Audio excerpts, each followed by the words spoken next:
Кой си ти, бе, брат? Кой си ти, бе, мишленце? Вената ми излиза на челото, аз пала, разбираш. Наистина се радвай, че не си пред мене в момента, кам ти. Не ти се правя на тегав, не ти се правя на биjaч, казвам ти. Ако ще ми лаеш по интернет и ще ми се правиш на тегав, заповядай. Аз не държа да ме правиш известен. Не държа да взимам пари, братле. Аз бих ти натрушил кокалите на всяко едно място, разбираш. Бих ти ги натрушил, сега бих слезнал, братле. Казвам ти къде съм, слизам веднага. Пукаме се, изобщо не ми пука. Майфове, не ми пука, разбираш. Не ми отива на годините. Аз имам детенце, братле. Голем човек съм. Аз не си правя името на другите на гърба, разбираш ли. Кой си ти? Кажи ми, кой си ти? Кой си ти, бе, братле? Кой си? Айде, кажи. Кажи ми, бе, брат, кажи ми, ти си пълна мишка, пълна нула, братле. Викаш ми, качи се на ринга. Като се кача на ринга, какво ще стане с тебе, бе, брат? Ти в момента си мега смешен. Ако се качиме на ринга, ще си 10 пъти по-смешен, бе, брат. 10 пъти по-смешен. Не ми отива на годините да го правя това нещо. Не ми отива. Значи, лаеш ми, викаш ми, айде. Викам, добре, брато, айде. И после викаш, 5-6 месеца подготовка, пушиме това онова. Аз ти казах, имам скриншота, имам скрин рекорди на гласове, на всичко имам, братле. Ще ги пусна, внимай какво говориш. 100% съм сигурен, че това ще стигне до тебе. Наистина. Внимай какво говориш, аз не съм казал лошо за тебе, казах, че сте пълни мишки, не сте си платили сметката. Гош тръгнал да се бие с кумбата, ти тръгнал да се биеш с мене. Кои сте вие, бе, брат? Гош, кой е Гош? Кой си ти, бе, брат? Аз кой съм, кумбата кой е? Чакай, ние не се мислиме за някакви звезди. Верно, аз не съм в Пайнера, брато. Баща ми не е Тони Стораро. Сеш се. Успокой се малко, бе, бате. Ушите ми парат, аз направо съм подпалил. Наистина подпалил съм. Не съм в Сливен. Така, този човек, сина на Тони Стораро, ето сега ви обяснявам, няма гледам коментарите. Сина на Тони Стораро предизвикваме, казвам, имаш 5-6 месеца подготовка. Аз му викам, брат, ако искаш утре, не, брат, 5-6 месеца. Окей, после ме дъни по лайфовете. Брат, ти нямаш смелостта да излезеш с мене утре. Ма чакай, бе, пич, аз не съм в София, аз не мога да занимавам с тебе, бе, брат. Аз не мога да ти дигам рейтинга. Кой си ти? Затова ти викам сина на Тони Стораро, се чуят такова двамата е. Фики го знаят, тебе не те знаят. Сеш се, разбираш ли? С сина на Тони Стораро. Окей, няма значение кой. Като ме предизвикваш, имаш топките, не ме лай по интернет, разбираш ли? Не ме лай по интернет, аз имам смелостта да се качиме. Тук, брато, ще се затвориме в една стая, изобщо не ми пука дали ще е на лайф или не.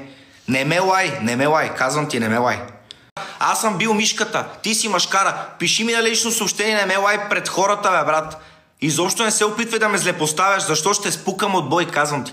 Така ще те бия, брато, така не са те били, братле, не знам, никъде не са те били. Махленското момче от улицата. Къде си расъл ти на улицата, бе, брат? Къде си расъл на улицата? Аз да не съм расъл в Ковиоз, бе, брато. И аз се успокоя. Бате, IQ ти е -0, разбираш ли? Температурата на хладилника ми е повече.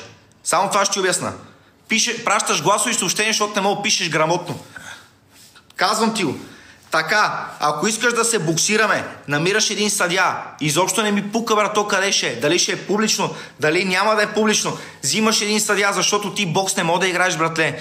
Със съдия трябва да е. Значи, ако ще си ги вадим от задния джоб тия балти, братле, тип Кобрат Пулев тук, брато, не знам си какво. Не падам на нивото на никой, аз го обяснявам, защото хората ме питат, постоянно ми пращат. Аз няма да се излагам по този начин. Казвам го, пуснал съм лайв, 2200 сме, казвам ви го. Дреми, майде, подпалил. Янки, утре или там, както искаш ме наричи, Дреми на патрицата. Утре, еди къде си, съдия съм взел, това е. Боксов матч. Отиваме, боксов матч. Има си време, има си съдия.